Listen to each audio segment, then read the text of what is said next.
Hey guys, good morning or afternoon, depending on where you're watching. Today we're just going to answer questions. So we're excited. We've gotten a bunch of questions from the community. We're trying to keep up with them. As you saw in a video last week, we're starting to add questions to the end of each video. But today we're just going to dedicate, I don't know, 5-7 minutes to answering questions that you guys sent over. So, all right. So the first one comes from Saeed Halawani. I have a naive question. Did you build the AI solution just for getting more round of investment, Silicon Valley buzzwords, or do you need to differentiate your company with your competitor? I don't think that neither of them applies. We really built it to build a better user experience. In the way Slidebean worked originally, we used a set of rules that would arrange slides based on certain characteristics and the type of content they had.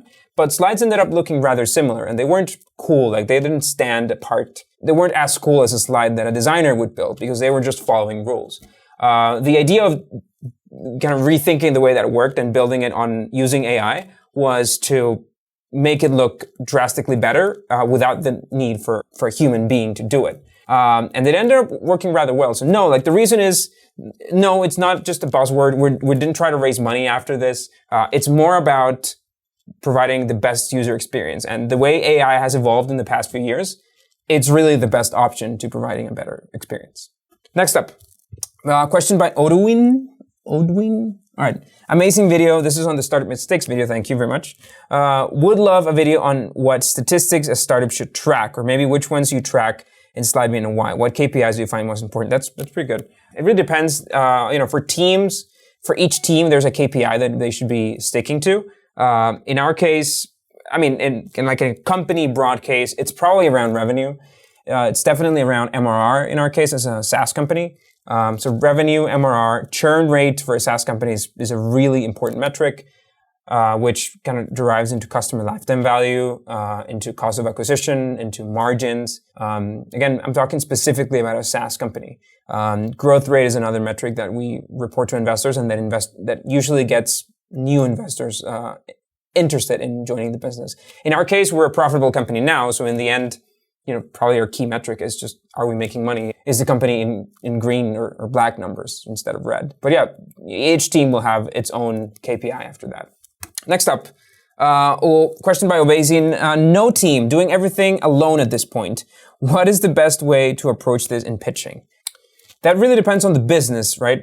I'm a bit of a skeptical in terms of solo founders. Not that it can't be done. There are fantastic solo founders out there and fantastic companies built out by solo founders. But if you ask me, I wouldn't start my next company alone. We actually made a video about that. Go check it out. No, I wouldn't start alone because there's so much to do as you start a company that you not only need the emotional support of having somebody who is suffering next to you, but also an extra pair of hands to do all these things. I'm not a developer, but I can code a little bit, but I couldn't kind of code and do the business side and do the marketing side of the business and the operations. You can't do everything, even at the very beginning. So yeah, I think you need an extra set of hands. It creates credibility. It projects an image that you were able to convince one other or two other people to take a huge risk in their lives and their careers and join this company because they believe in it. So there's an intangible value to having co-founders. Next up, by Christian. Okay, love your videos. You're very welcome. Keep it up. I do have questions. I'm hoping this finds your way. Well, it found it. So what is your best advice or recommendations for founders who are working with an agency helping develop an app and launch it to the market? Continue work with the agency as it grows, or have them transfer everything to start doing it in-house? Man, I don't do outsourcing agencies. I'll tell you why. If you're building an app, any software product, website, whatever, you as a CEO, you'll come up with an idea of how this product should be and how this product should work. And you'll project that idea to the design agency or to the development agency, and they'll create a prototype based on this. The problem is you as a CEO, you're not a product person, you're a business person, and you have an idea of how the product should look and how the product should work. The agency will just follow those specifications. But it is very likely that this product is not what customers want. Even today, if I were designing a new product and I have some experience in the whole startup thing, probably my first idea of a product would be wrong. So point being, that product is going to have to iterate. It's going to have to change. And if you have to pay an agency for each one of those changes, you're going to run out of money really fast. A lot of those changes require good, strong arguments and conversations about what needs to change and what needs to evolve in the product. A lot of our features, our most complex features, we've sat down 5 people in the company who are digging deep into the metrics, involved in the business on a day-to-day. They have a stake in the game, like they're actually my co-founders, or they're business shareholders, and they really care about the product succeeding. There are no kind of like secret agendas here of, the agency wanting to bill you more or the agency wanting to take in a larger project. It's people whose first and foremost priority is just growing this business.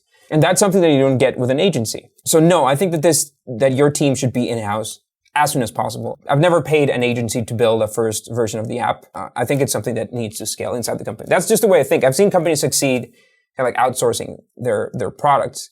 I just don't think it's the norm. All right. Thanks a lot for watching, guys. We're gonna be doing questions on a weekly basis now, and we're gonna add those questions at the end of each video. So go ahead and submit them in the comments on this video or any other video. I'll drop links to our usual 3-month promo code right here, and of course our subscribe button. So we'll see you next week.